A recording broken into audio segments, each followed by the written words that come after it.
Buenas tardes, vamos a dar inicio a la segunda reunión del año de la Sociedad Argentina de Periodismo Médico. Contarle algunas de nuestras actividades para aquellos que tengan interés. Está abierto el curso, se inicia un nuevo módulo de el curso de 2 años de comunicación en salud que se dicta acá en la Asociación Médica a través de la Sociedad de Periodismo Médico. Así que justamente en la próxima semana comienza el módulo de televisión para los que empiezan el curso. Es un curso de 2 años. La próxima reunión, nuestras reuniones son los primeros miércoles de cada mes, de 19 a 21. Los invitamos a la próxima, que va a ser el 5 de julio, a las 19 horas siempre. Y en esta oportunidad va a ser efectos colaterales de los nuevos tratamientos oncológicos y la importancia de su difusión en los medios.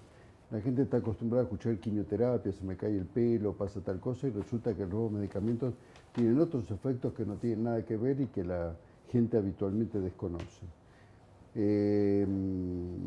La conferencia va a durar 1 hora, después van a actuar como panelistas el doctor Gustavo Yankelevich, que es un destacado oncólogo, el doctor hablando sobre el enfoque de los medicamentos nuevos, porque la conferencia es sobre los efectos tóxicos.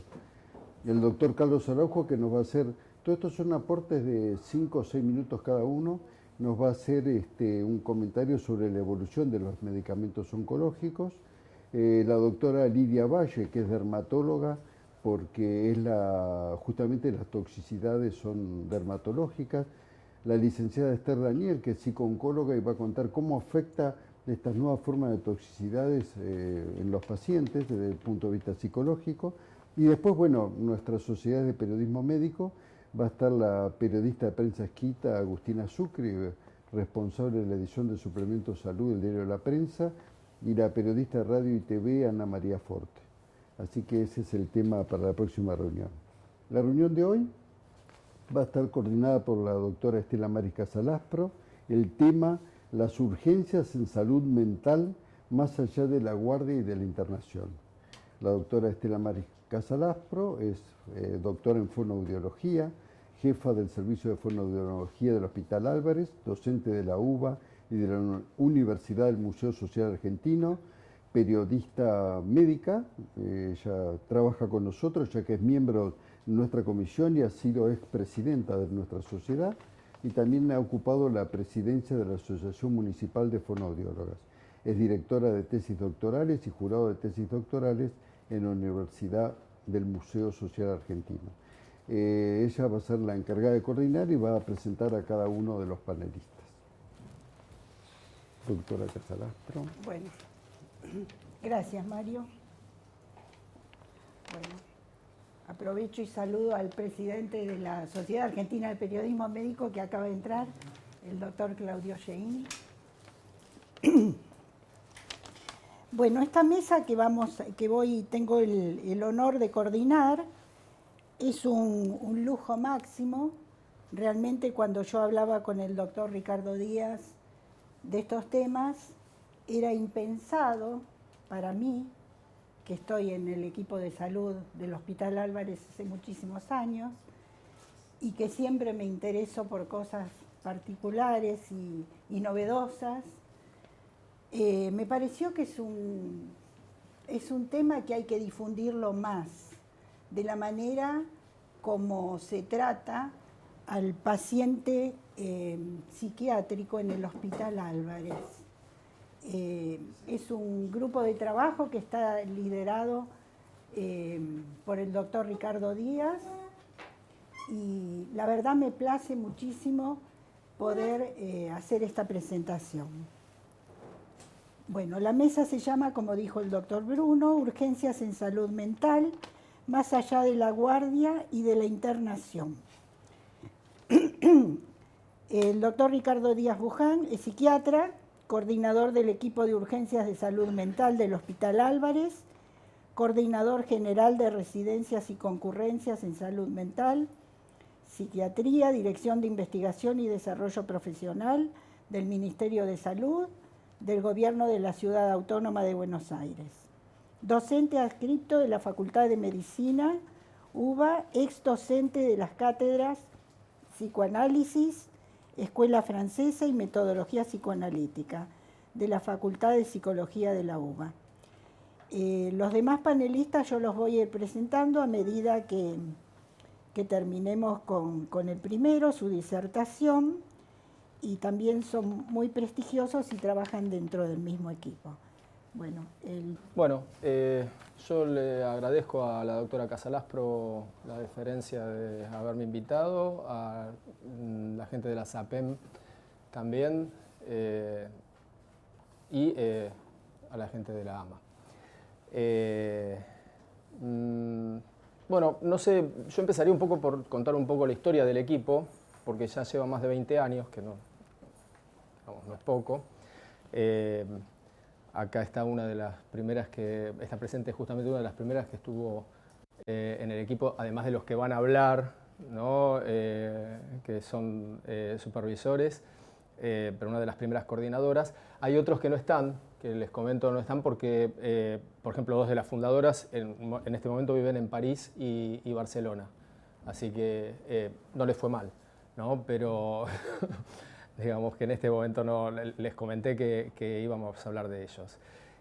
Y la idea de formar este equipo fue justamente, que es un equipo de urgencias de salud mental, se fue armando en mí a partir de una supervisión que yo iba teniendo con una docente mía, que es la doctora Victoria Corín, que es didacta de APA, en donde, coloquémonos, en 20 años atrás, los servicios de salud mental eran bastante distintos a los que son hoy, o cómo son hoy, cómo están conformados. En general, lo que había era una sala de internación y consultorios externos. Y los pacientes en general se clasificaban en tres estructuras básicas, que eran psicóticos neuróticos. Los perversos en general que se hablaba no eran los que consultaban, entonces era o se internaban o se atendían en consultorios externos. Esto armaba que una gran cantidad de pacientes quedaran como por fuera de lo que era la oferta de tratamiento dentro del hospital. Y a veces porque la presentación de los pacientes era un poco incómoda, porque los pacientes podían llegar a ser violentos, porque las situaciones eran a veces de violencia familiar, otras veces porque era el uso indebido de sustancias, que en aquella época se hablaba adicciones, no siempre eran adictos, pero todo eso en aquella época se empezó a atender en los servicios de salud mental a partir de la injerencia de la justicia y las órdenes judiciales, que eso hace que después se conformen equipos. Quizás después ahora podríamos hablar de otro fenómeno que hay, que es la sobreexistencia de equipos en salud mental, casi uno por síntoma. Pero no nos vamos a dedicar a eso, ¿no? Pero casi hay un equipo de salud mental por síntoma que exista, lo cual también uno podría pensar si es necesario, ¿no? Pero no es la discusión que quiero dar. Pero sí me parece que de que se hacían grandes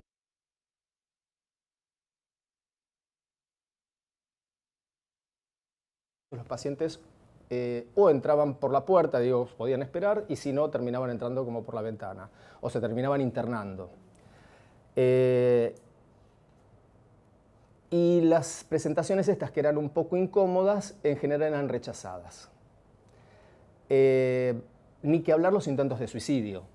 Digamos. Eso, por un lado, porque angustia al terapeuta, y por el otro lado ya empezaba la industria del juicio en medicina, lo cual hacía que cada vez que un paciente decía que había hecho un intento de suicidio o que tenía ideas suicidas, en general era más rechazado todavía. En vez de abrírsele más las puertas, eran todavía menos abiertas las puertas.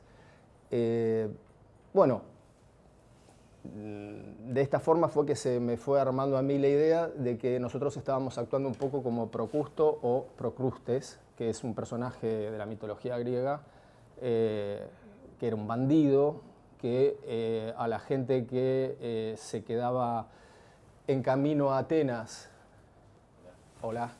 se quedaba en el camino a Atenas, lo sorprendía la noche, les ofrecía un lecho donde dormir. El tema es que Procusto tenía dos camas, una chica y una larga. La que era corta se la daba a los que eran altos y les cortaba los pies. Y la que era larga se la daba a los bajos y los estiraba violentamente. ¿Qué quiero decir con esto?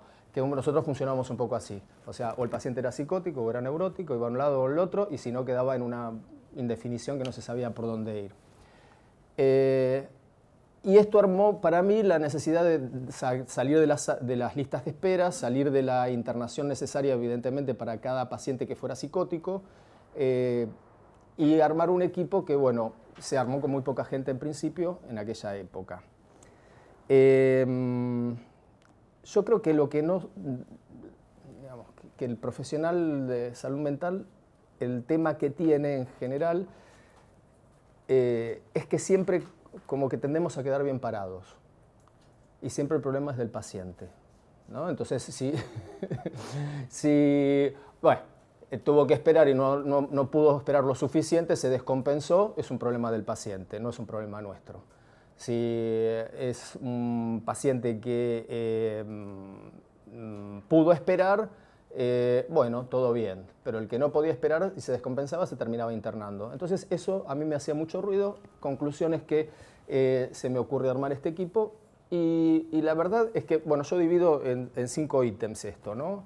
La próxima parte de la charla, pero me parece que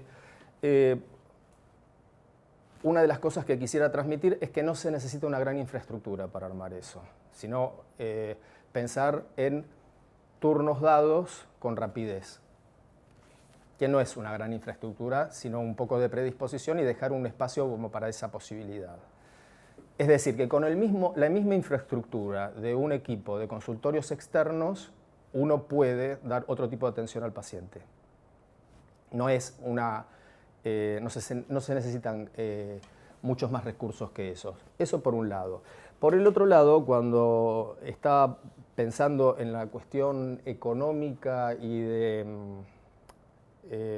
recursos que tenía la ciudad, ustedes, bueno, no hace falta que les explique, todos vivimos acá, sabemos que por un lado Argentina no es el mejor país para las estadísticas, menos en salud mental. Digo, si las estadísticas en medicina son difíciles y la mayoría de los pacientes todavía hoy mueren de paro cardiorrespiratorio, es, digamos, muy difícil hacer estadísticas en salud mental.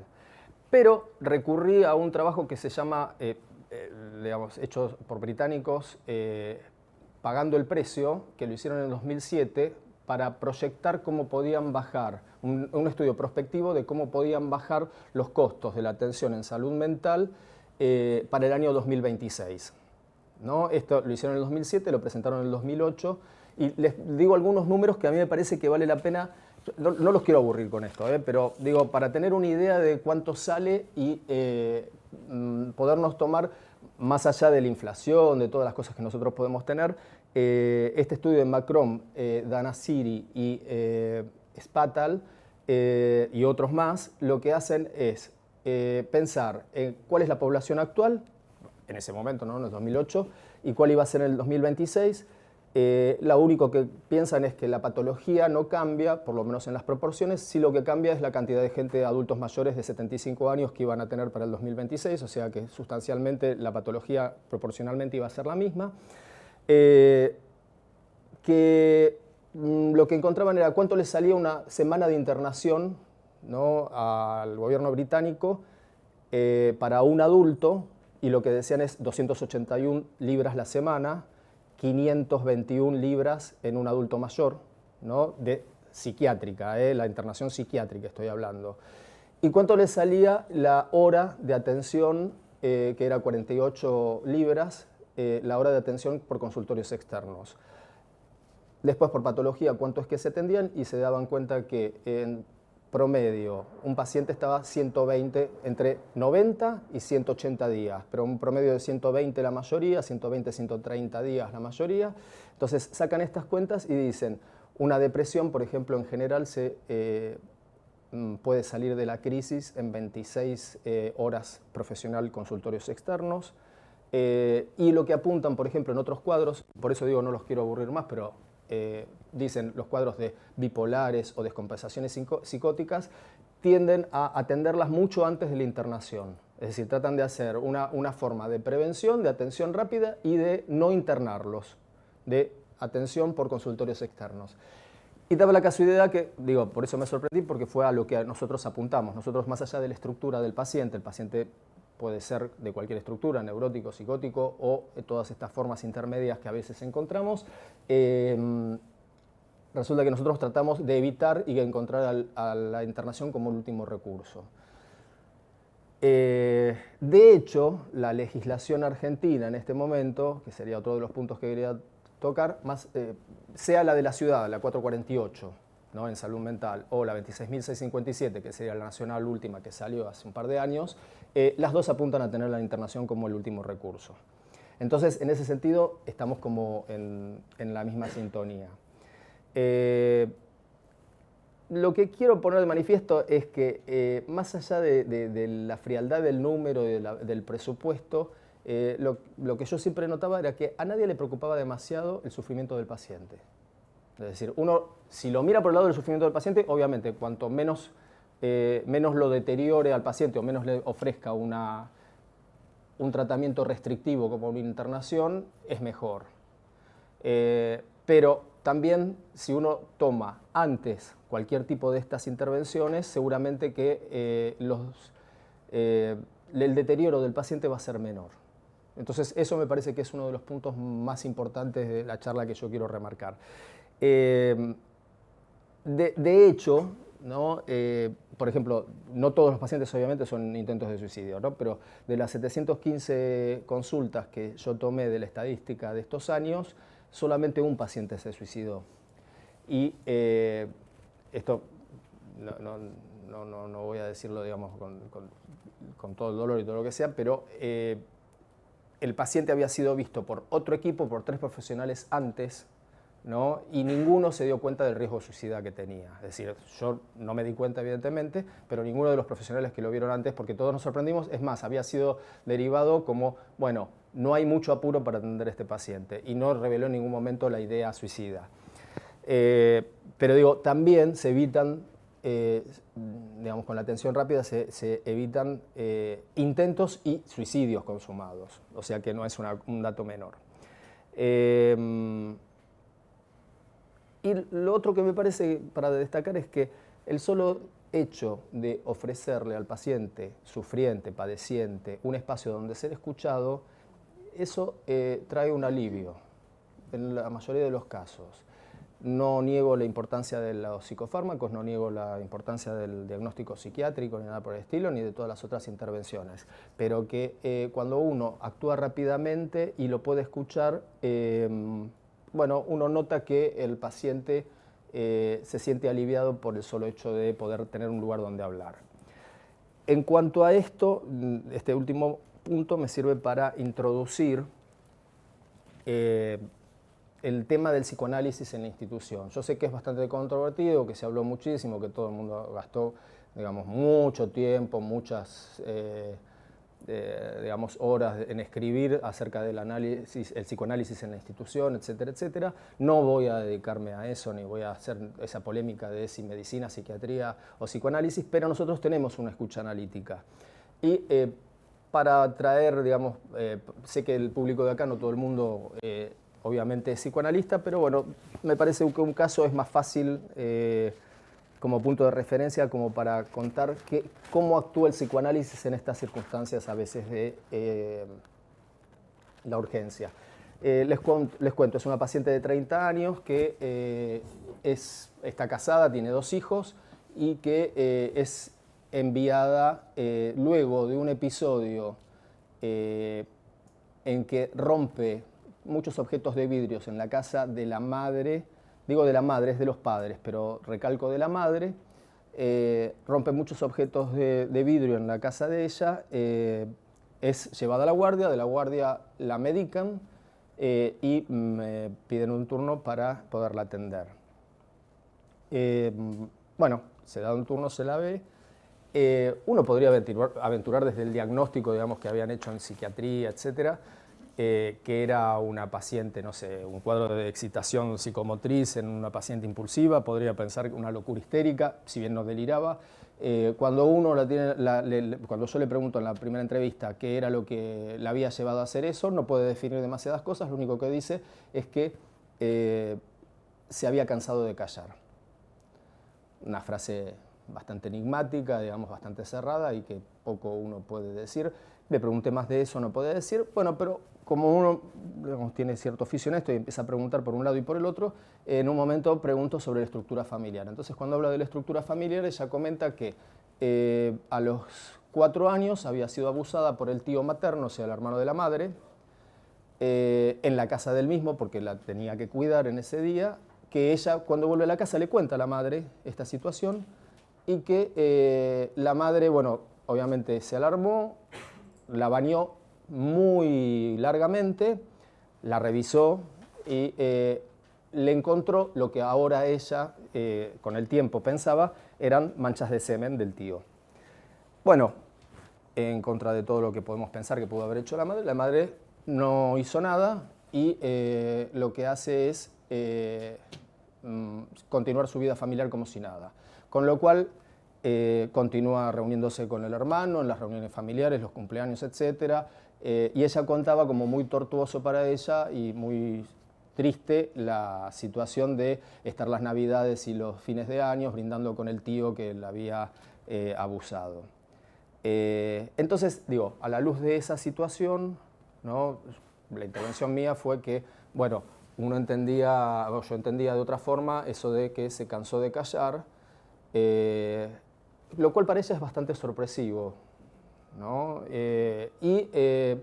Bueno, siente cierto alivio, sigue hablando de toda esta situación. Esto se trabajó bastante largamente en 2 o 3 entrevistas, pero lo que quiero decir es que dejó de tomar la medicación rápidamente y no repitió el episodio de... tampoco voy a, digamos, como ahondar en todo lo que fue la continuación del tratamiento, ¿no? Pero trajo avatares en la relación de esta mujer con la madre, obviamente. Pero lo que quería recalcar era que no se repitieron los episodios de excitación, podríamos decir.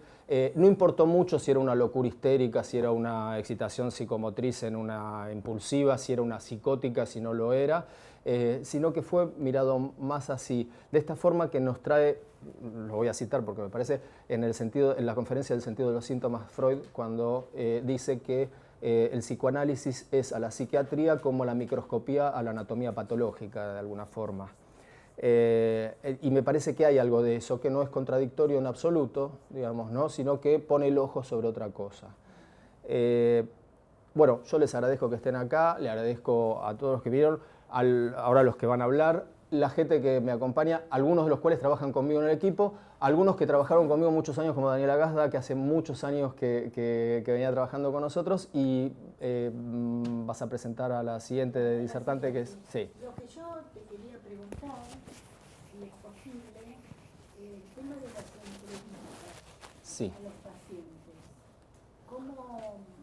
¿Cómo ustedes las hacen? ¿Directamente al paciente, a los familiares, al paciente con el familiar, al paciente con el que lo acompaña? Porque eso pienso que debe tener alguna implicancia en todo esto que vos estuviste. Sí. Ahora, digamos, las coordinadoras del equipo van a explicar un poquitito más eso, por eso, para no terminar explicando todo yo, de todas formas, pero lo que te puedo adelantar es que depende del caso. A veces, discúlpenme si después nos vamos a repetir, pero para tampoco hacer un suspenso, digamos, después de la tanda lo contestamos, depende del caso. Si no tenemos un protocolo de procedimientos, lo cual es un problema, pero es una ventaja, ¿no? Es decir, porque me parece que ese es otro de los problemas, esto lo digo en general, más allá de lo que después van a explicar ellas en mucho más detenimiento, me parece que es otro de los problemas, cuando, bueno, hay que hacer entrevistas familiares, entonces hay que pedir un turno al equipo de familia, que quizás se tarda, no, entre nosotros a veces uno atiende al paciente y otro atiende a la familia. Le decimos, bueno, necesitan alguien que escuche a esta familia, bueno, necesita alguien que escuche a la madre, por ejemplo, digo la madre por decir a alguien, ¿no? Pero podría ser la madre o el padre o quien fuere, y entre nosotros a veces hacemos la derivación a un otro, para intervenir rápidamente y no estar como con esas es decir, siempre vamos un poco en contra de la corriente, yo no sé, pero es como rápidamente agarrar y decir, bueno, si alguien tiene que escuchar en un espacio separado al hijo y a la madre, que vengan juntos a otro espacio separado, ¿no? Si lo tiene que escuchar el mismo terapeuta, que lo haga el mismo terapeuta. En un espacio será con el hijo y la madre, en otro espacio con el hijo solo. Pero eso lo vamos pensando caso a caso si es que sí, amerita más rápidamente una... Y si necesita, aparte de lo individual, lo familiar, lo derivamos entre nosotros para evitar las listas de espera. La verdad que funciona, ¿no? Entonces, viste, como que no tenemos mucho reparo en hacer esa situación, en proceder de esa forma. Bueno, gracias.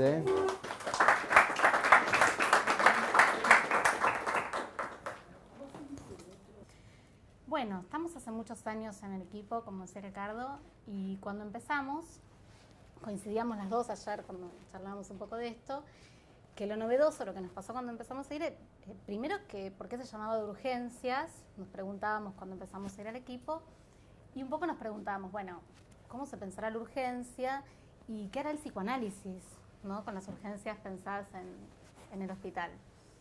Y lo que notamos ni bien entramos es que se admitían en el equipo esos pacientes y esas consultas que llegaban que en muchos espacios eran rechazados, ¿no? Eso fue lo primero que vimos, que eran pacientes que en muchos lados les habían dicho que no y que el equipo alojaba.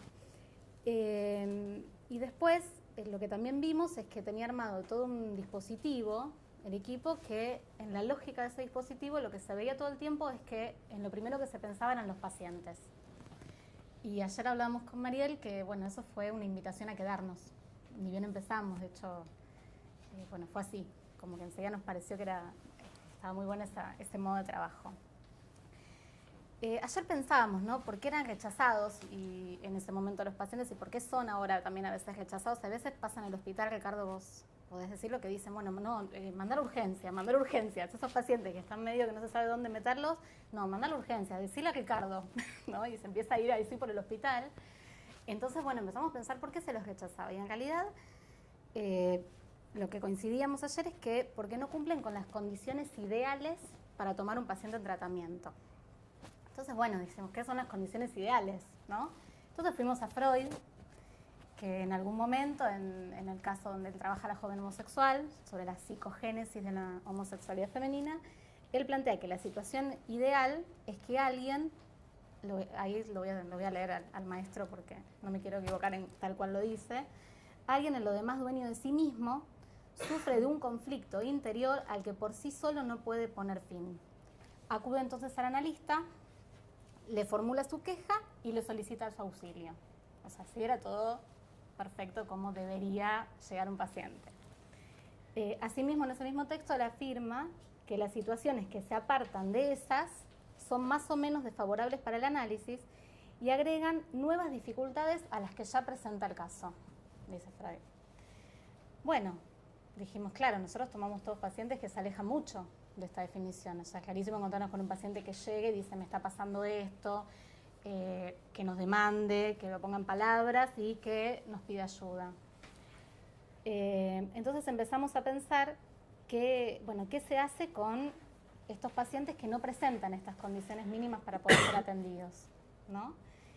Y pensando en qué hacer con esas dificultades, pensamos que la respuesta era el modo en el que trabajamos en el equipo, o sea, armando un dispositivo que atienda la singularidad de cada una de las consultas.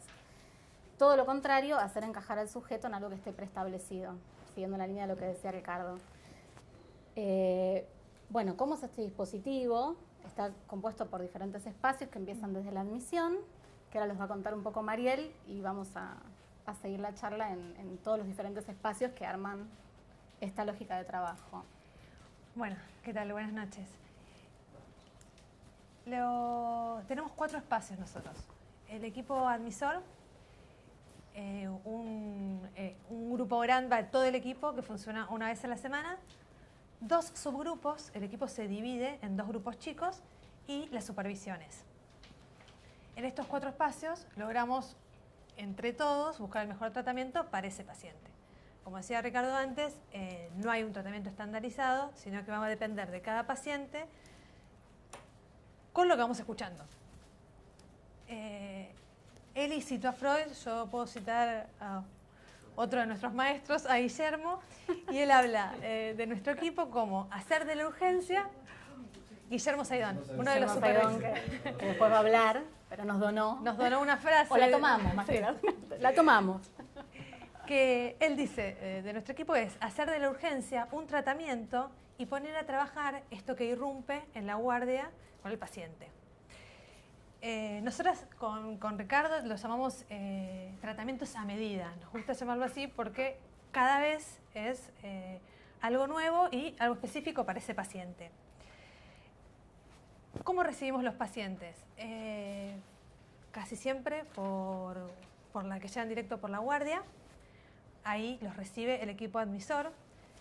Si bien Ricardo antes decía que no tenemos un protocolo específico, no pasan más de 24 horas para que nos comuniquemos con ese paciente, no se lo deja esperar mucho tiempo, se comunica al equipo de admisor, se tiene la admisión y ahí se establece con cuál de los. Somos 20 psicólogos que trabajamos 20 psicólogos ad honor en el equipo y ahí entre el equipo de admisor decidimos qué analista puede tomar el caso.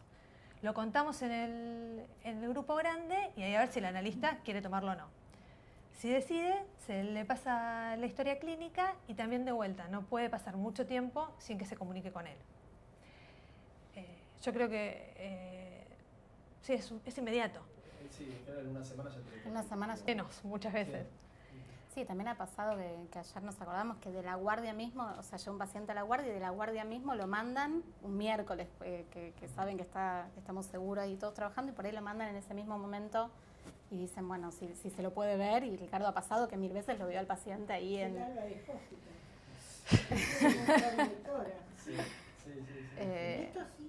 Entonces, sí. Bueno. Y decidimos también si va a necesitar tratamiento farmacológico con psiquiatría o no. Uh-huh. ¿Qué pasa? Nosotros puede haber pacientes que tengan tratamiento psicoterapéutico sin tratamiento farmacológico, pero no al revés. No va a haber pacientes que solo tengan tratamiento psiquiátrico, o es psicoterapéutico y psiquiátrico, o solo psicoterapéutico. Esto sí es una norma del equipo. En las reuniones de equipo donde estamos los 20 psicólogos más Ricardo, ahí trabajamos los obstáculos de la clínica, cómo sigue el tratamiento, los casos en que es necesario integrar a la familia, ya sea, como decía Ricardo, derivarlos con un analista para que trabaje con ellos o nosotros mismos incorporarlo en la sesión del paciente. Y las frecuencias de las entrevistas, que pueden empezar una vez por semana, 3 veces por semana y puede aumentar a medida que empiece el tratamiento o muchas veces ir disminuyendo. Hay pacientes que los vemos 3 veces por semana. Todo. En línea de lo que decías antes vos, ¿no?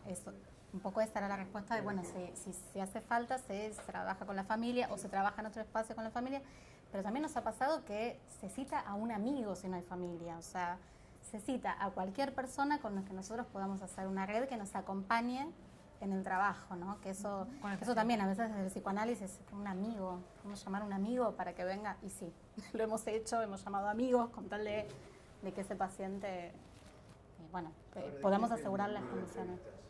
¿De qué depende la cantidad de entrevistas? Del paciente. Según el texto del paciente que se presente, nosotros decidimos si necesita... ¿El diagnóstico del paciente? No sé si el diagnóstico, sino la presentación. ¿Demanda entonces después lo que el paciente demanda? No. A la necesidad. A la necesidad y lo que nosotros escuchamos del paciente y decidimos si necesita venir si 3 veces... Si uno ve más urgente o menos urgente, si uno ve que con una entrevista se calmó o ve que no. Entonces, si uno ve que no se calmó, lo que hace es decirle, bueno, venga mañana.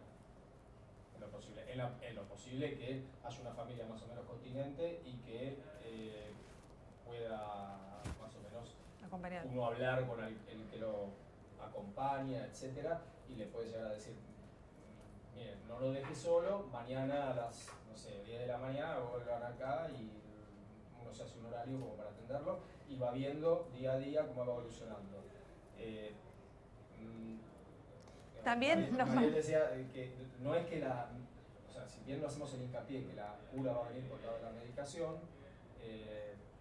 pero quizás se necesita un poco que esté menos angustiado como para seguirlo viendo. Y después de quizás 72 horas o una semana, ya uno lo puede ver con más espaciosamente. No es tan... Nos ha pasado también de tener una entrevista, tenemos un caso de una paciente que vive muy lejos, que no puede venir, entonces ya está estipulado una entrevista en el hospital y una entrevista telefónica. O sea, sería un tratamiento de 2 veces por semana, pero nos adaptamos un poco a este caso en particular para usar esta modalidad. La idea de esta que yo había hecho de la comparación con Procusto era que nosotros nos adaptábamos al paciente y no el paciente se adaptase a nosotros, como estirándolo o cortándolo para que, de acuerdo a los dispositivos que nosotros tenemos, el paciente entre, digamos, ¿no? Y forzando para dejar afuera lo que no entra.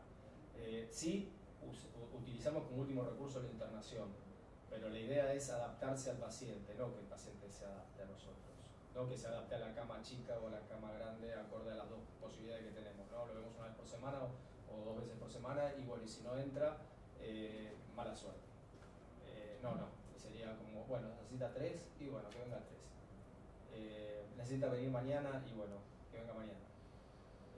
Necesita hablar por teléfono, quizás no nos preocupamos demasiado en eso, que es lo que están diciendo las licenciadas.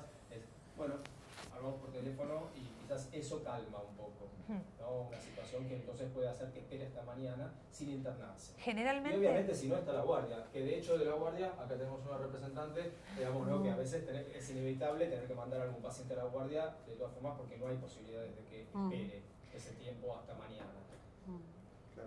La doctora Heller acá puede decirnos que más de una vez le mandamos pacientes, porque bueno, ella está en el fin de semana y el fin de semana es como un momento crucial para muchos de estos pacientes. Quizás en la semana no es tan terrible, pero el fin de semana se hace bastante tortuoso para ellos. Es así que todos tienen el celular. Ni que hablar. Todos tienen nuestro celular, generalmente creo que el 99% de los pacientes tienen el celular y nos pasa eso, muchos llamados en el fin de semana, o los derivamos a la guardia o generalmente con hablar y escucharlos cede. Y esto es algo muy común, por ahí que llamen a los chicos durante los fines de semana. Nosotras en el equipo es el grupo grande y 2 grupos chicos que hacemos. Está coordinado por Elizabeth y por mí. En los grupos chicos vemos minuciosamente por ahí que cada caso lo hablamos y cualquier cuestión que surja en el grupo chico lo pasamos a la reunión semanal del equipo. Y así viceversa también. A veces cosas que se trabajan en el grupo chico, en el grupo grande, vienen al grupo chico. De ahí también surge quién quiere supervisar o no y lo importante que es para nosotros las supervisiones. La verdad que como decíamos la otra vez, los supervisores forman parte del equipo. Si bien se podría decir que son externos, son internos. No son externos, forman parte de esto, están acá, vienen una vez por semana, sí, las supervisiones son una vez por semana, y provocan efectos en el paciente, en nosotros, en el equipo. La verdad que son muy importantes para este equipo los supervisores. Sí, en ese punto hablábamos. ¿Se da en los casos en particular? No, nosotros tenemos sí fijo una supervisión por semana. Sí. En el mes son 3 supervisiones, 3 supervisores. ¿Queda claro? Sí, digamos el caso, ¿cómo lo supervisan ustedes? Usted lleva un caso. Sí, un caso depende. X. ¿Quién supervisa ese caso? Se elige en función. Ahí están los 3 supervisores, cualquiera de ellos 3 que son los que... Pero ¿por qué se elige ese paciente? Depende del analista, si lo quiere supervisar. Si nosotros consideramos que por ahí estaría bueno que lo supervise, pero siempre va a depender del analista. No se obliga a nadie a supervisar, pero es una condición. Estar en el... Claro. Tratamos de que no. Pero es una condición también supervisar. A supervisar. No, amablemente. Sí, es que termina siendo una condición para estar en un equipo. Sí. Y al ser, Se lo invita. Se los invita. No, y aparte, esto que decía Mariel, al considerarlos a los supervisores parte del equipo, también pasa que los supervisores conocen muchas veces los casos, ya los supervisan varias veces con ellos y también conocen a los analistas, lo cual también a nosotras ayer nos parecía interesante resaltar hoy, ¿no? Porque también ya van conociendo también, bueno, tal hay que apuntar a tal lado, y eso también hace al trabajo y a los efectos que todo el tiempo después repensamos fuera de los espacios. Pasa un montón durante el mes que se acuerdan lo que dijo Mónica, se acuerdan lo que dijo Guillermo, se acuerdan lo que dijo Augusto, y los citamos y están todo el tiempo trabajando con nosotras, por más que la supervisión sea una vez por semana con cada uno. Muchas veces el a eso espacio íbamos. privado, digamos, de su consultorio para Exacto. que, digamos, muy amablemente, porque no cobran esa supervisión ni esa hora de trabajo privada, para que en una situación de urgencia donde hay demasiadas dudas y no encontramos la vuelta de por dónde entrarle a determinado paciente, porque el paciente que yo presenté es uno de esos que resultan las cosas, pero hay muchos que no resultan las cosas, ¿no? Y que uno hasta que no llega a como, ¿no? Entonces, y muchas veces ellos ofrecen amablemente, bueno, que me llame por teléfono y que venga al consultorio privado y va fuera de los horarios pautados a la supervisión en privado. En privado digo, no es privada, ¿no? Pero, y van más de uno, van muchos integrantes del equipo, uno supervisa y los otros van a escuchar y bueno, así se va haciendo. Para tratar de encontrarle, ¿no?, la vuelta o la solución a ese paciente que no le podemos encontrar la vuelta. Sí, y en ese sentido, justo la vez pasada pasó que supervisó Pablo, que está ahí entre nosotros, un colega, que supervisó un paciente que es bastante complejo en función de la pregunta que usted decía, y acordamos con el supervisor de, bueno, el mes que viene que lo vuelva a ver el mismo supervisor al mismo caso, ¿no? Porque nos parecía, y eso también y nos es resultó muy bien, resultó muy bueno.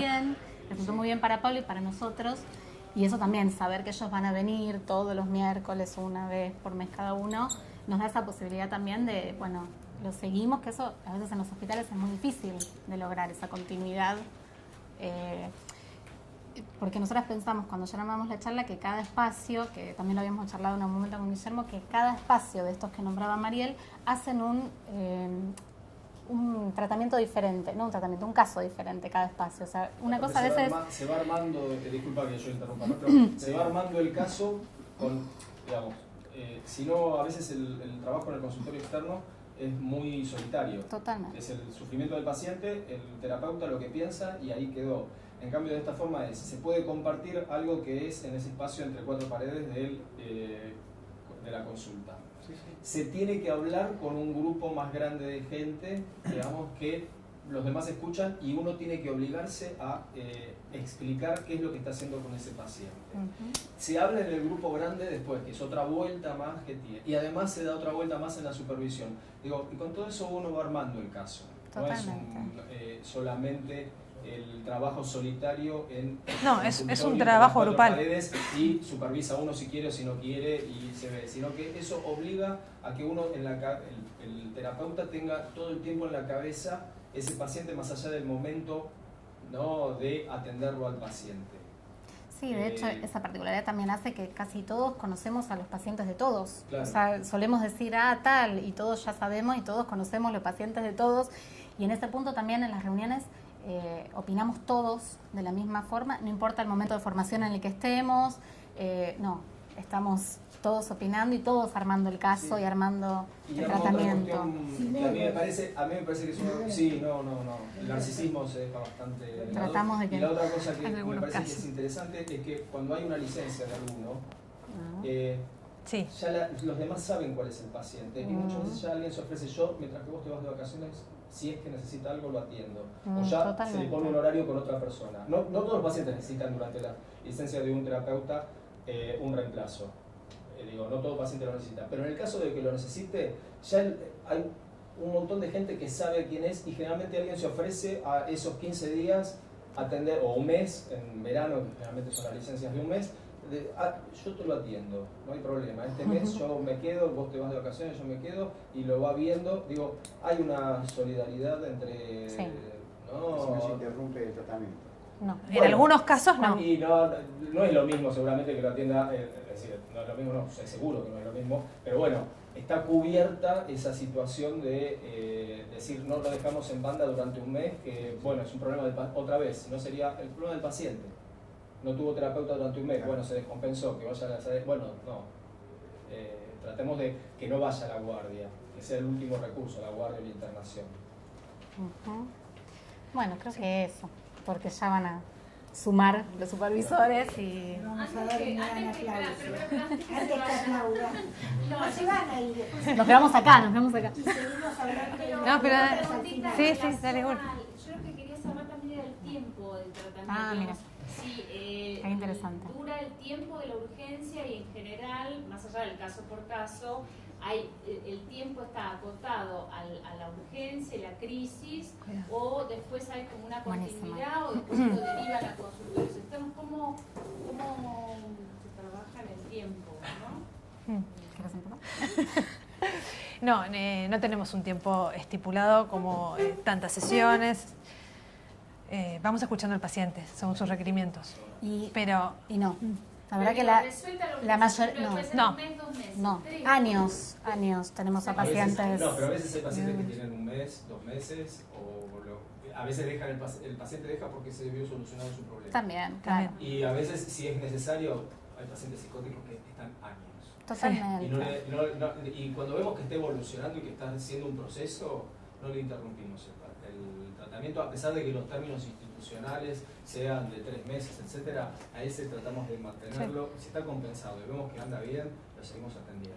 Es que me parece que si no sería... Pero no todos, digo, hay algunos que Depende del rápidamente caso. se soluciona Claro. el problema de la urgencia y se van, no quieren saber nada con hablar del tema ni nada por el estilo. Tal cual. Es decir, se les solucionó la angustia y se van directamente. Y otros que no, otros que se quedan, y quizás los que más están son los psicóticos. Los más crónicos, ¿no? claro. Que no es que no aceptemos psicóticos ni nada por el estilo, sino que esos son los que quizás están mucho tiempo para ir evolucionando, y uno va viendo que la evolución es muy poquito, están compensados, es muy poquito, pero en años, en un par de años. Totalmente.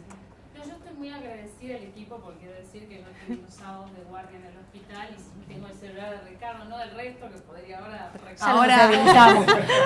Tenemos 20 celulares. Estamos perdidas. Ricardo a pedir un turno, o sea que reconozco Sí. que estoy muy agradecida. Pero siempre- Pero nosotros también recurrimos a ustedes en muchas ocasiones para mandar a la guardia los fines de semana. Pero bueno, no tenía idea, si lo que no tenía muy claro era si ustedes eran como un No. tiempo acotado de 1 o 2 meses. Depende, y después depende. pasaba, Depende del paciente. o- Yo tenía un paciente 4 A veces años. si vemos que el paciente con eso ya está y cerramos. Pero si vemos que no está, Todos los casos totalmente de psicoanalítico. Sí. Sí, somos todos psicoanalistas. No. No, somos Yo todos voy a hacer una psicoanalistas. intervención breve. Vamos a darle un aplauso y seguimos, porque Claro. si no, no damos con el No tiempo. damos, tal cual. Al final, bueno, es el doctor Guillermo Saidón, médico supervisor del equipo de urgencias de salud mental del Hospital Álvarez, ex docente de las cátedras de psicoanálisis, Escuela Francesa, metodología psicoanalítica y genealogía de los conceptos psicoanalíticos, Facultad de Psicología de la UBA. ¿Me olvidé de algo? No, no, no. Bueno. Voy a dar la parte curricular también de licenciada Mónica Cadorini, que va a seguir inmediatamente después del doctor, psicóloga, supervisora del equipo de urgencias de salud mental del Hospital Álvarez, ex docente de las cátedras de psicoanálisis Escuela Francesa, metodología psicoanalítica y genealogía de los conceptos psicoanalíticos, Facultad de Psicología de la UBA. Y por último lo tenemos al licenciado Augusto Far, ¿está? Sí, acá está. Se fue para atrás. Psicólogo, supervisor del equipo de urgencias de salud mental del Hospital Álvarez, ex docente de las cátedras de psicoanálisis Escuela Francesa, metodología psicoanalítica y genealogía de los conceptos psicoanalíticos, Facultad de Psicología de la UBA. Muy bien. Bueno, Adelante. intentaré ser lo más breve posible. Agradezco la invitación porque me permitió pensar qué hacemos. Es decir, dos cuestiones que uno cada tanto lo vuelve a pensar. La primera cuestión que surgía la otra vez es por qué los supervisores estamos acá. Es decir, por qué los supervisores, que somos externos al equipo, somos considerados parte del equipo. Lo cual me parece que es una pregunta a ver cómo funciona un dispositivo en urgencias. La segunda pregunta es esto de cómo hacer de la urgencia un tratamiento, que es esta frase que traían las chicas, y que me parece como empezar a pensar qué entendemos por urgencia, primera cuestión, qué es una urgencia en salud mental. Una aproximación a pensar la urgencia en salud mental es algo que irrumpe fuera de la posibilidad de una explicación discursiva, irrumpe como un fenómeno, algo que por lo menos aparece expuesto fenomenológicamente, ante lo cual tenemos diversas posibilidades. Una es ponerle un título, a este título le corresponde una medicación y le corresponde un determinado tratamiento. Otra posibilidad es interrogar algo de ese fenómeno, no ya desde una designación, sino desde intentar una apertura posible, y uso la palabra apertura a propósito en todas las dimensiones que pueda tener, una apertura de ese fenómeno hacia la posibilidad de reencauzarlo discursivamente de alguna forma. Reencauzarlo discursivamente quiere decir abrirlo a la posibilidad no de una fijeza determinada, sino a la posibilidad de que eso, en el caso que planteó Ricardo es claro, se abre a una determinación histórica o a una deriva histórica que abre un tratamiento, ahí fue fácil. Por eso yo no estoy de acuerdo cuando todos dicen escuchar a un paciente. Hay que dar las condiciones para que eso que un paciente diga sea escuchado, es decir, sea leído. Me parece que pasar de la urgencia a un tratamiento es hacer de un texto sin palabras un texto con palabras. Que algo empiece a ser leído y que en esa lectura algo se despliegue y tenga una posibilidad de empezar a ser nombrado y entrar en una dialéctica, en un diálogo posible, que es en ese diálogo que no siempre es con el paciente, que a veces es entre los analistas, a veces es con el supervisor, donde algo empieza a ser nombrado y a circular. Y me parece que por eso somos parte del equipo, porque participamos de eso que nombra algo de eso, que aparece como enigma de una urgencia que puede ser romper vidrios, puede ser patear una puerta, puede ser tomarse 10 pastillas de Rivotril, puede ser como quieran llamarlo, pero que es abrir eso a un despliegue dialógico donde un diálogo es posible y a veces el diálogo es por pura presencia, el caso que vos planteabas la otra vez, de Pablo, donde es no la historización que a veces no es posible. A veces que llegar a una historización sería suponer en el paciente una estructura edípica familiar, bla, bla, bla, bla, todo lo que quieran, que no está.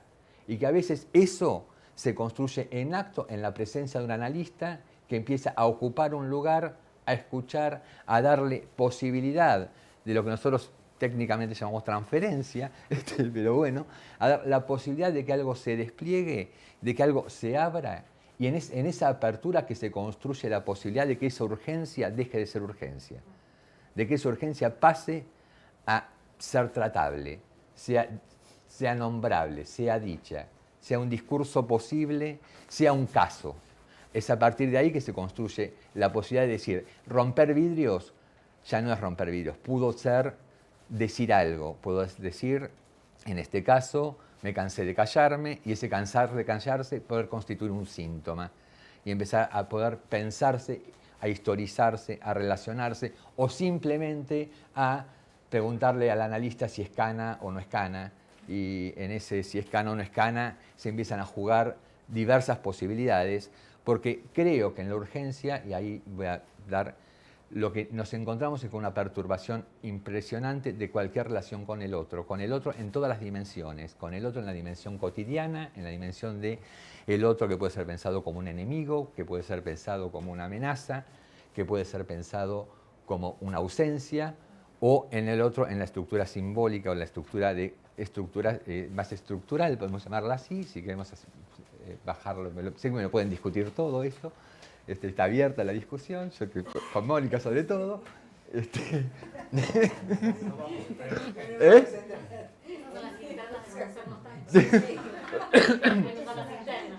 En la posibilidad, Por supuesto. Que si no valiera eso, no habría tratamiento posible. Justamente creo que de eso se trata este equipo. En un equipo en el cual no hay, primero, una burocratización institucional que no aloja a un paciente. Es decir, donde el paciente puede entrar en esto. No hay tiempos de atención, no hay tiempos de espera. El paciente llega, presenta su padecimiento, porque lo que nos presenta un paciente siempre es eso, en cualquier lado. Cualquier paciente lo que viene es a traernos un padecimiento y ver qué hacemos nosotros con eso. Podemos con eso hacer muchas cosas. Podemos medicarlo, podemos internarlo o podemos intentar desplegar en las posibilidades que nos ofrece un determinado dispositivo que eso empiece a circular. Para eso no podemos burocratizar la clínica. Burocratizar la clínica es decirle tiene que venir de 8 a 9 a hacer 2 horas de cola, le vamos a dar un turno para dentro de 6 meses y mientras tanto el fenómeno de la urgencia se lo silenció, pero se lo silenció para que se vuelva a repetir, no para que el fenómeno de la urgencia se vuelva texto a leer.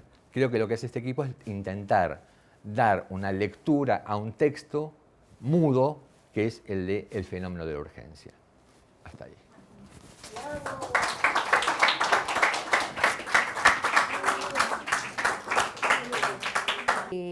Voy a agregar algunas cuestiones acerca de aquellos que llegan al hospital.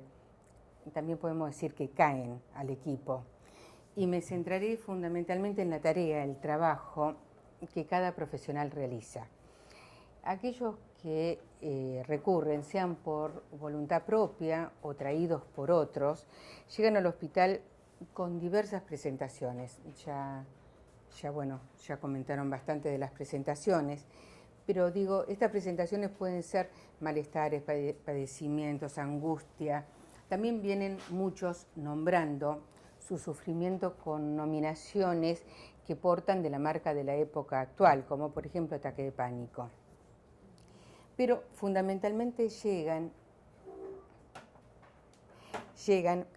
algunos con urgencias subjetivas, es decir, con desbordes que le impiden volver rápidamente a una homeostasis. Vienen urgidos.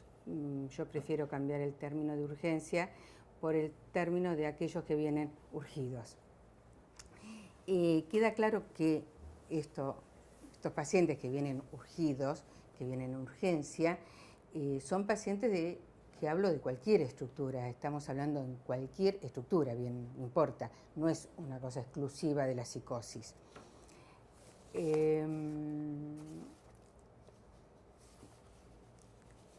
Lo que sí, me parece que una cuestión importante es que no tomemos el término de urgencia, y creo que el equipo en ningún momento lo toma, en términos convencionales, en patrones institucionales. Y estos pacientes, estos sujetos que vienen urgidos por algo invasivo que los aplasta, con determinada fragilidad simbólica, con afectos agudos, no vienen a pedir un análisis. Si bien hablamos de análisis, en ningún caso vienen a demandar un análisis. El trabajo del analista allí va a ser un fuerte trabajo de empezar a crear, mediante una oferta de escucha, el pedido, la llamada demanda, como se llame eso, no importa. Será el efecto que se pueda producir del encuentro de ese paciente, de ese sujeto, con el analista, con un analista o terapeuta profesional, como quieran llamarlo, no importa, que ahí, cuando está operando, lo que escucha es que hay un sujeto, donde queda claro que la acción de la escucha va a ser la condición de la palabra.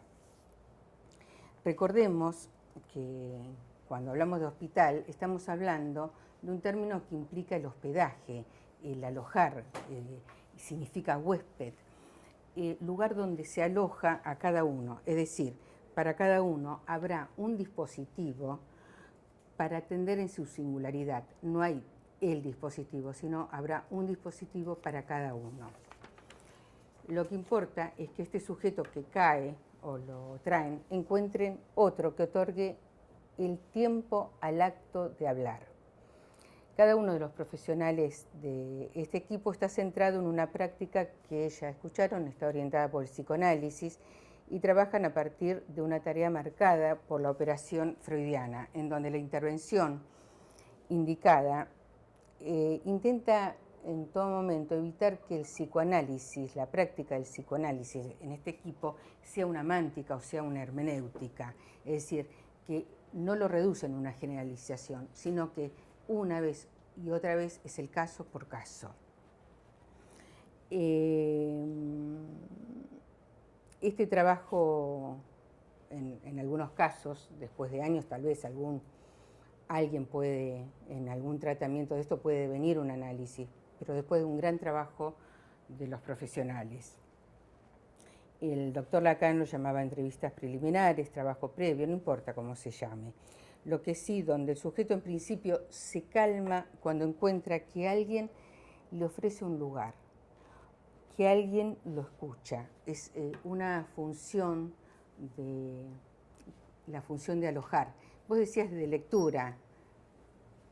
Yo digo, primero alojemos, después leamos, o tal vez vengan juntos.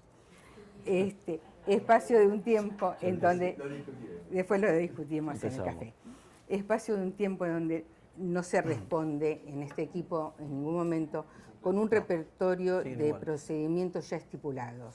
Esto no está en juego. Es un tiempo en donde el analista aloja la palabra del sujeto, de lo particular a lo más singular. A veces se brinda un tejido simbólico, lo mejor es tratar de trabajar para brindar el tejido simbólico que vienen absolutamente sin él. Hablamos del analista o del profesional, del terapeuta, pero lo que se llaman análisis, analizante y analista no hay en ese momento con los que llega. Hay un sujeto que pide asistencia ante su padecimiento y hay una larga tarea de cada uno de ellos en donde se ofrece en el lugar de soporte, tratando de alojar un decir o un silencio o esa angustia o como venga, lo que venga, digamos. Es decir, que venga a alojar o pueda recibir aquel que le viene a hacer signos, señas, pero fundamentalmente es un lugar de soporte. Cuando hablo de soporte lo hablo a nivel de lo que es una viga, lo que es un arco, es decir, aquello que permite de alguna forma un pasaje. Es decir, esa idea que conlleva de movimiento. Hacer soporte no es solamente soportar el peso de eso que Guillermo llamó transferencia cuando se constituye a lo largo del tiempo, sino que es permitir el pasaje justamente a que se arme esa transferencia. Digo, hay un caso famoso, el caso de Dora, de Freud, del maestro, como decías vos, que fueron años, fue mucho tiempo, pero fueron muchas entrevistas, más que años, muchísimas entrevistas, en donde todo el mundo, o mucha gente lo trata como un análisis, y fue nada más que entrevistas preliminares que condujeron después, o podían conducir a un análisis, pero fueron nada más que entrevistas preliminares. No hubo análisis ahí, esto lo reconoce el propio Freud, solo hubo un tratamiento de ciertas demandas. Esto permitió inversiones dialécticas, una serie de cambios en la posición subjetiva de Dora. Tal vez hubiera habido un análisis después, pero lo que es seguro es que sin todo ese largo trabajo previo no hay posibilidad de ningún análisis. Es todo un tiempo, que no importa si son 2 entrevistas o 4 años, que es el de crear un espacio, una espacialidad, en la cual hay efectos, no es sin efectos. El trabajo de cada profesional de este equipo parte de la singularidad, esto lo repito, y hace que, aparte, en las reuniones de equipo, en las supervisiones, esto se pueda colectivizar, es decir, puedan compartirlo en la práctica analítica. Esta práctica, esta transmisión que se hace en el equipo de este hospital, perfora cualquier saber, por lo menos el psicoanálisis puede teorizar sobre esa perforación. Digo que es una práctica hospitalaria que sacude al psicoanálisis en sus cuestiones dogmáticas que la teoría inevitablemente tiene. Práctica que hace que no nos cerremos en ciertos dogmatismos. Justamente la existencia del psicoanálisis tiene que ver con no cerrarse en el dogmatismo religioso y no estar combatiendo contra algo, sino fortalecer, en agujerear la teoría, trabajando el caso por caso, vez por vez, para no hacer de este una práctica religiosa.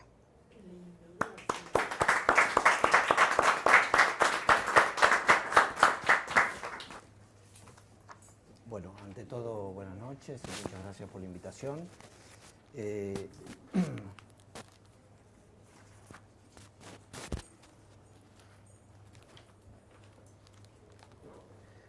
Hay una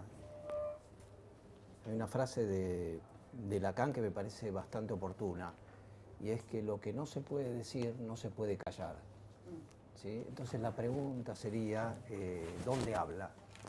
¿Sí?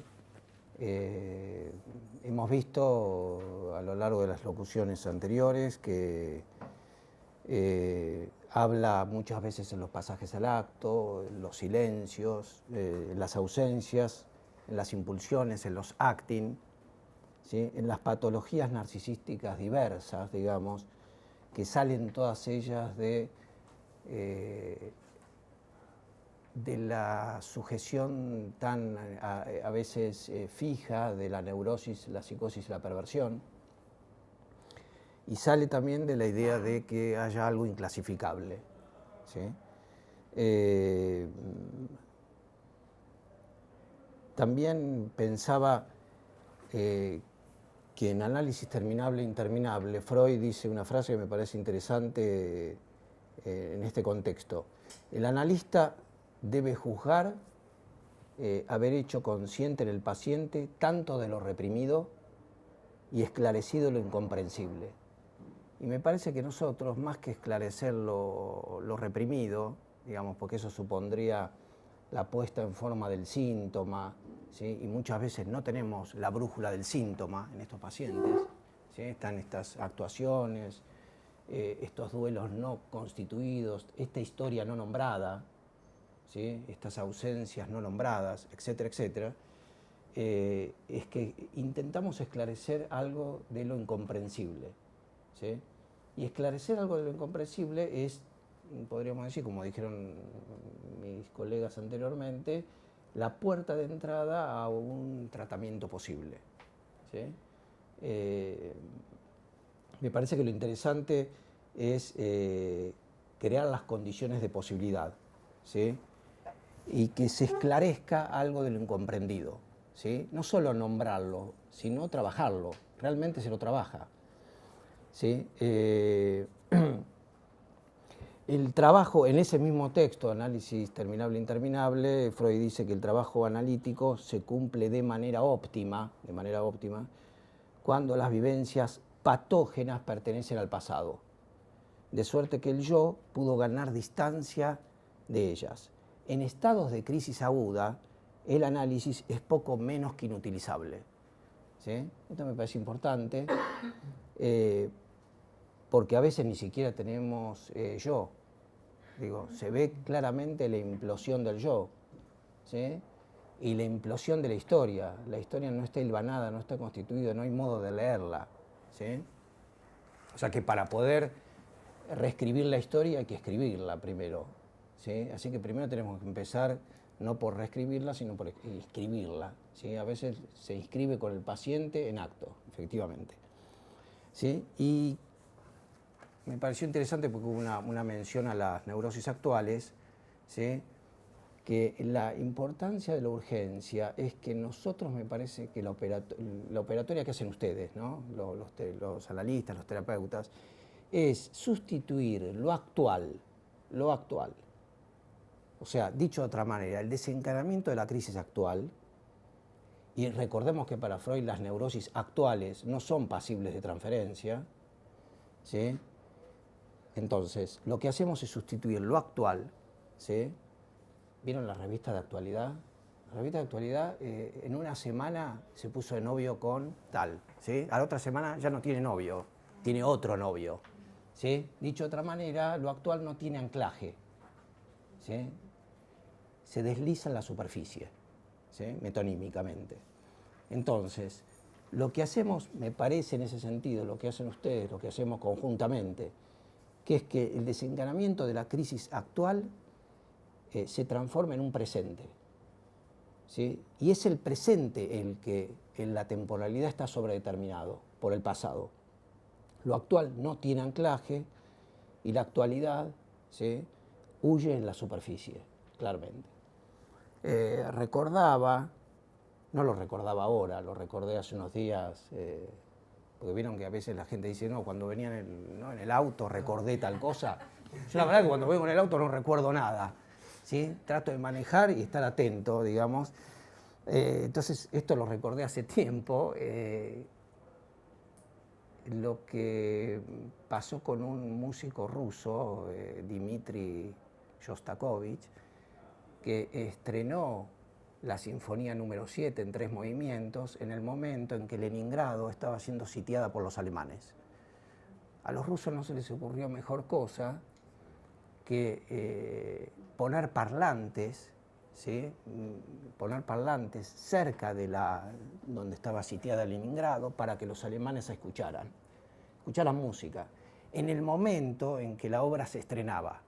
Dicho de otra manera, no es actual, es presente, es el presente mismo. Y aparentemente muchos de los generales alemanes dijeron, si esta música sigue sonando, nosotros no vamos a poder entrar en Leningrado. Y no pudieron entrar en Leningrado, obviamente por otras razones también, ¿sí? No solamente porque sonaba esa música maravillosa de Shostakovich, pero lo que me pareció interesante es que esa música tiene historia. O sea, no es una música actual, es una música que está presente, en el momento que está presente, anclada y sobredeterminada por toda la historia de la música rusa, ¿sí? Lo que me parece que también nosotros hacemos es erosionar la pulsión de muerte, ¿sí? Todo el tiempo hacemos eso, erosionamos la pulsión de muerte, ¿sí? A veces hay una especie de idealización casi magnífica, reificada de lo que es la pulsión de muerte. A mí me alarma, personalmente, ¿sí? Y de hecho en la obra de Freud se puede observar que hay un viraje enorme entre el más allá del principio de placer al yo y el ello. En el yo y el ello está mucho más preocupado teóricamente y clínicamente por las relaciones del Eros con Tánatos. Incluso no concibe al ello sin el yo. Y está preocupado por la mezcla y la desmezcla pulsional. O sea que el momento de urgencia es un momento de desmezcla pulsional. Por eso muy bien lo decía Guillermo y lo refrendaba Mónica. Está este tema de cuál es el otro, ¿no? ¿Cuál es el otro al que le habla? A veces implosiona el otro, implosiona el yo, implosiona el sujeto, ¿sí? Tenemos como un mapeo que tenemos que reconstruir, ¿sí? Bueno, nada más.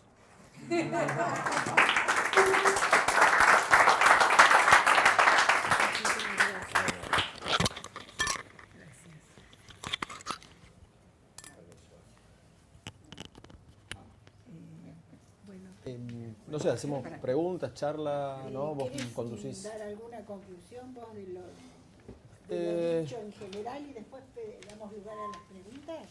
¿Te parece? Yo lo que puedo decir es que me parece que más allá de la problemática de los pacientes, es que es un equipo donde uno, o yo personalmente, trabajo muy a gusto.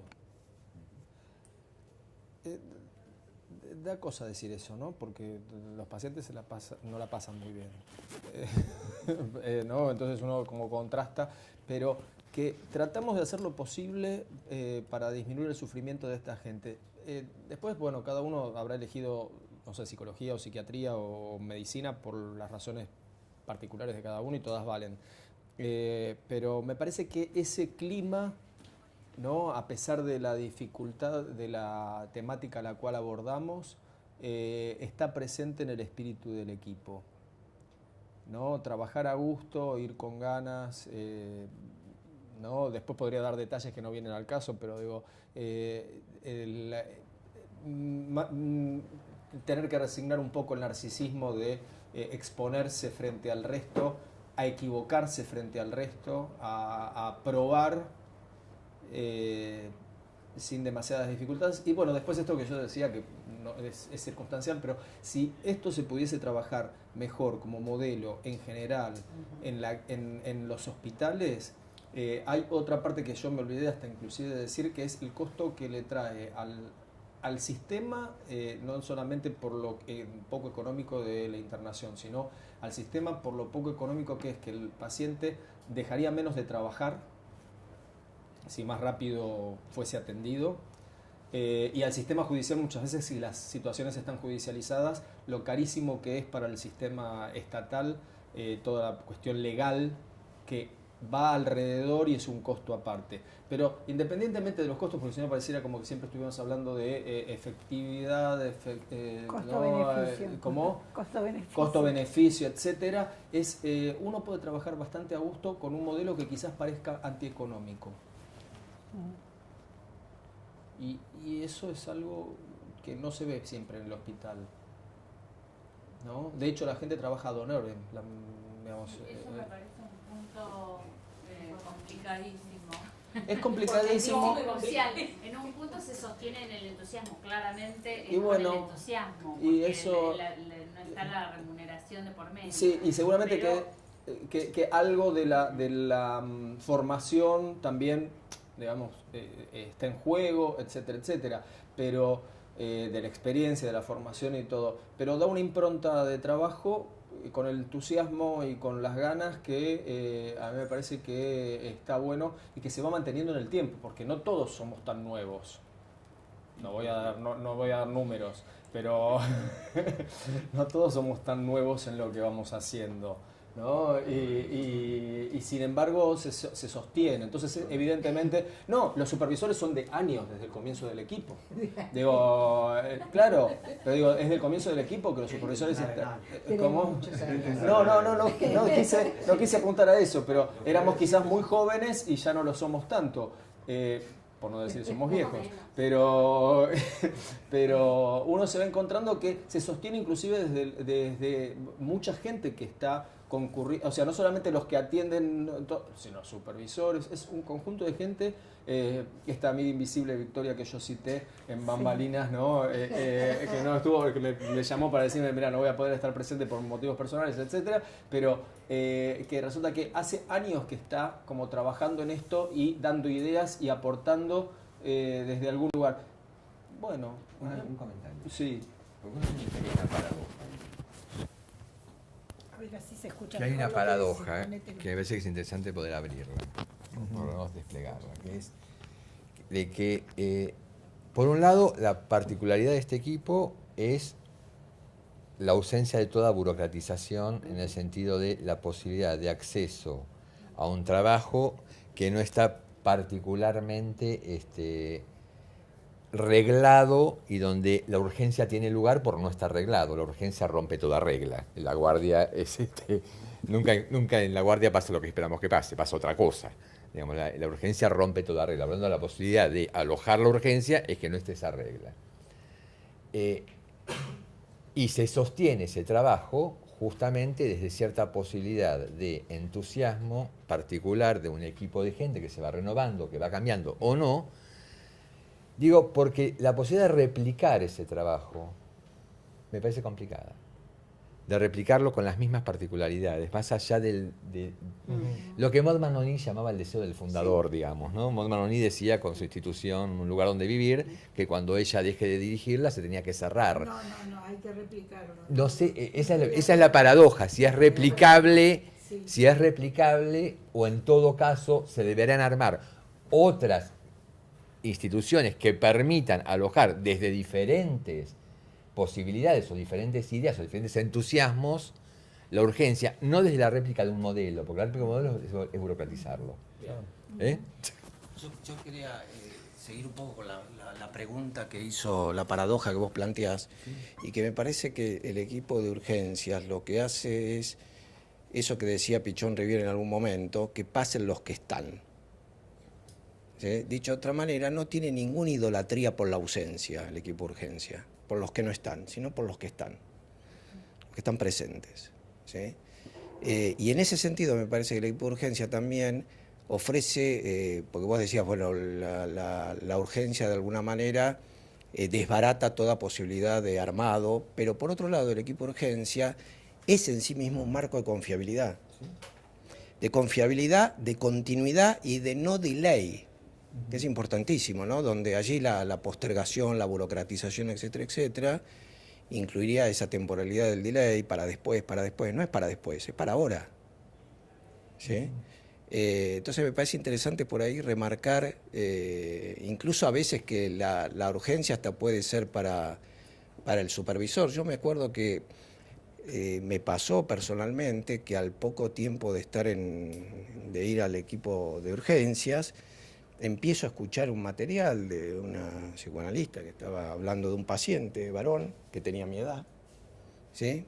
Y yo empiezo a sentir que esa persona yo la conozco. No solo lo empiezo a sentir, sino que la conocía realmente. O sea, 10 minutos después me convenzo de que sé quién es.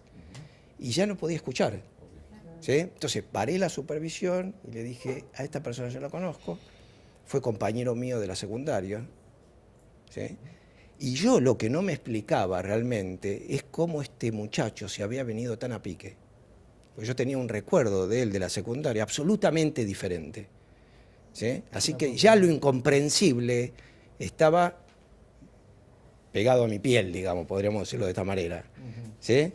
Sí, me acuerdo Desbaratado esto, pudimos seguir con la supervisión. ¿Sí? Pero me parecía interesante que en ese momento había que aclarar que yo lo conocía a esta persona y que realmente me impactó el deterioro en el que había caído.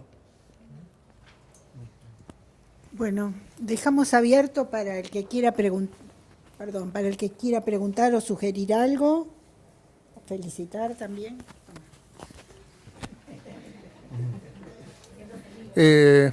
Sí, ¿qué tal? Yo quería comentar lo siguiente. O sea, todo parecería como que estamos en un ateneo del Servicio de Salud Mental del Hospital Álvarez. Y no es así, estamos en una reunión de la Sociedad Argentina de Periodismo Médico. Y el formato que tuvo esto es exactamente el mismo que hubiera tenido si hubiera sido un ateneo del Servicio de Salud Mental en el Hospital Álvarez. ¿Qué sugerís? Y que tienen que pensar en otra cosa, porque si tuvieran público de verdad se hubieran ido todos. ¿Qué harías ahora? No, nada, pero no es el formato para este espacio. Crítica constructiva. Hace algo como para optimizar. Estoy haciendo algo. Les estoy diciendo eso que están haciendo para otro espacio, no para este. Bueno, se acepta. ¿Alguien más? ¿Quiere preguntar algo? ¿Sugerir algo? ¿Claudio? ¿Terminaron todos? Me parece que sí, no sé. Sí. Yo lo que te puedo decir es, por ejemplo, que lo que yo me sorprendo es que en Inglaterra... No, tengo. Ah, bueno, perdón. En Inglaterra, o sea, buscando bibliografía en Inglaterra, desde otros modelos, digamos, tienen cognitivo-conductual, etcétera, etcétera, tienden a todos estos modelos de atención. O sea, para bajar los costos de tratamiento en el 2026, te recomiendo Paying the Price, se llama, o sea, pagando el precio, se llama el trabajo, googlealo, está en internet, está subido, es del 2008, y es un trabajo estadístico, prospectivo, fundamentado, ¿no? Con costos-beneficios, que con otros modelos, ¿no? Porque no todos los ingleses son psicoanalistas, van a ubicar a este tipo de atención como el modelo a seguir a futuro. A mí me sorprendió, te digo la verdad, porque esto yo lo encontré en un modelo replicable en Francia, de Dumézil, ¿no? Que yo no lo conocía, tiene escrito un trabajo que se llama La marca del caso, que hace un trabajo parecido en Francia en los años 70. Bueno, esa es otra historia.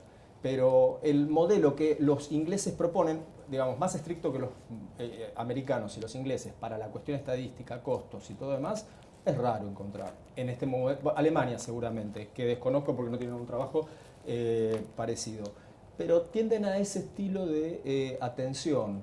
O sea, tienden a la atención rápida en cuanto a la psicosis, al maníaco depresivo, a evitar la internación,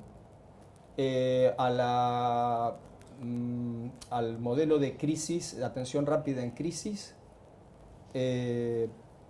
Entonces, independientemente del modelo psicoanalítico que uno esgrime, digamos que es bastante cuestionable, pero ellos desde otro modelo que a veces, bueno, después podemos discutir si lo conductivo-conductual, polémica que yo tengo con Guillermo, tiende a adaptar al sistema o no tiende a adaptar al sistema, etcétera, etcétera, y no me parece que ese sea el tema de hoy, pero tienden al mismo modelo de atención.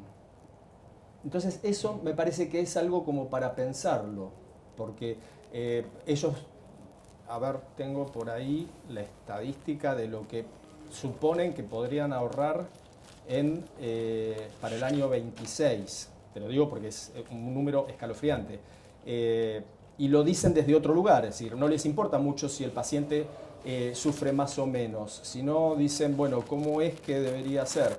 Ellos piensan que, por ejemplo, en las esquizofrenias y bipolares, si se tuviese este tipo de resolución temprana y evitar la internación, se ahorrarían 18 millones de libras en un total de 44 millones. O sea, digo, no es lo que a mí se me ocurre hacer, evidentemente es algo un poquito más que eso. Eso es lo sorpresivo, por lo menos para mí, ¿no? Digamos, y lo que dicen es, y ni siquiera sacamos la cuenta, por eso yo decía, de lo que ahorramos en sistema judicial y sistema, digamos, de lo que sería, antes se decía lucro cesante, hoy es costo de oportunidad, o sea, el paciente que no puede ir a trabajar porque está con licencia por enfermedad psiquiátrica. Entonces eso lo dejamos de lado, dice no lo podemos sacar esa cuenta, pero dice sería otra cuenta que serían otros millones más de dólares, de libras esterlinas. Igual, Ricardo, creo que esto en realidad, no sé bien a quién estás respondiendo con lo que estás diciendo ahora, pero creo que en todo caso habría que convencer a los, digamos, directivos del sistema de salud del gobierno de la ciudad de que esto es así para que todos los que están trabajando en este dispositivo cobren su sueldo y no trabajen gratis. Creo que eso, digamos, sería como muy importante, que en todos los años que vienen sosteniéndose puedan conseguir tener un anclaje institucional que, digamos, esté reconocido, más allá del reconocimiento, yo, o sea, los reconozco muchísimo desde el trabajo, pero creo que tiene que haber un reconocimiento monetario en relación al trabajo, porque trabajo es eso, que haya una retribución por, digamos, la prestación que uno da. Entonces, me parece que en ese sentido es muy importante lo que estás diciendo y creo que eso tiene que, de algún modo, lo digo porque yo formo parte también del ADOP, que es un dispositivo de atención domiciliaria en situaciones de crisis, que bueno, no sé si los conocerán muchos o no. Raro, digamos, o novedoso hace unos años en el sistema de la ciudad. Que también, digamos, trabaja con las crisis, no con la urgencia, que sería la guardia, pero sí intentando evitar internaciones. Y estamos en una situación también complicada en relación a lo laboral y a, o sea, digamos, los que trabajamos mucho con el gusto, me identifico en mucho de lo que están diciendo y en el gusto por el trabajo y por lo que uno está haciendo, ¿no? Pero también cómo eso es visibilizado y que no se vuelvan casos únicos, digamos, donde uno termina estando abroquelado hacia adentro, como uno también sale de la cosa del trabajo con el paciente y hace notar su presencia institucionalmente y puede dar una lucha, llamémosle, no sé, gremial, no sé cómo decirla, no sé si gremial es la palabra, pero que eso tenga realmente un peso más allá del que todos sabemos que tiene a nivel de la repercusión en el trabajo, ¿no? Hoy ya comenzaron porque lo presentaron, el trabajo que hacen durante años acá en la Sociedad Argentina de Periodismo Médico. Yo me siento muy honrada porque desconocía totalmente esta forma de trabajar tan hermosa y me parece que no solamente se tiene que enfocar en lo que tenga que ver con lo psicológico, lo psiquiátrico, sino en todo el equipo de salud. Esta forma de trabajo es maravillosa. Y esas ganas que tienen de hacer las cosas me hizo acordar a los músicos de rock que se mantienen siempre jóvenes y vigentes y dicen que eso lo tienen porque lo que hacen realmente lo sienten desde el corazón y son felices con lo que hacen. Entonces esto es lo mismo, es igual. Mario, ¿querías hablar vos algo? ¿No? Bueno, vos sí. Sí, el bolsillo, ¿no?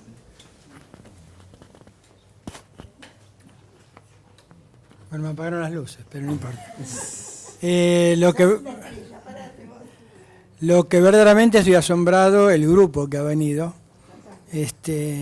A los conductores de este grupo los felicito. Han venido un montón de gente, cada uno con su especialidad. Hablaron en tiempo y forma, corto, específico. Inclusive han demostrado cómo funciona el equipo. Uno que está acá atrás ve cómo funciona el equipo, cómo los conductores discrepan y cómo los conductores se unen para lograr un fin común. Hoy en día Cresto es verdaderamente importantísimo en un mundo donde privan las individualidades y donde el que maneja un servicio es como que el dueño del servicio. Yo veo que está, no digo democracia, pero sí una verdadera conducción entre el equipo hacia los que están trabajando con él y cada uno respeta a su colega en forma directa y cada uno aportó lo suyo. Así que yo, en este caso, circunstancialmente, como presidente de la ciudad, quiero agradecerle haber venido hasta acá. Esto no es cerquita del Álvarez, sino que es lejos. Yo lo viví ayer, que estuve en una reunión y cuando salí el lunes me encontré que estaba en la 9 de julio como si hubiera estado en medio África y lleno de tanques, grúas y no podía llegar a mi casa, tardé 1 hora y media. De acá de La Ama tenía que ir a buscar a mi hijo a San Martín, así que ustedes imagínense el sacrificio que venía acá, el frío y todas las molestias, así que no sé nada más que agradecerles. Y honestamente lo digo, no es una cosa circunstancial ni una cosa para quedar bien, no es mi costumbre.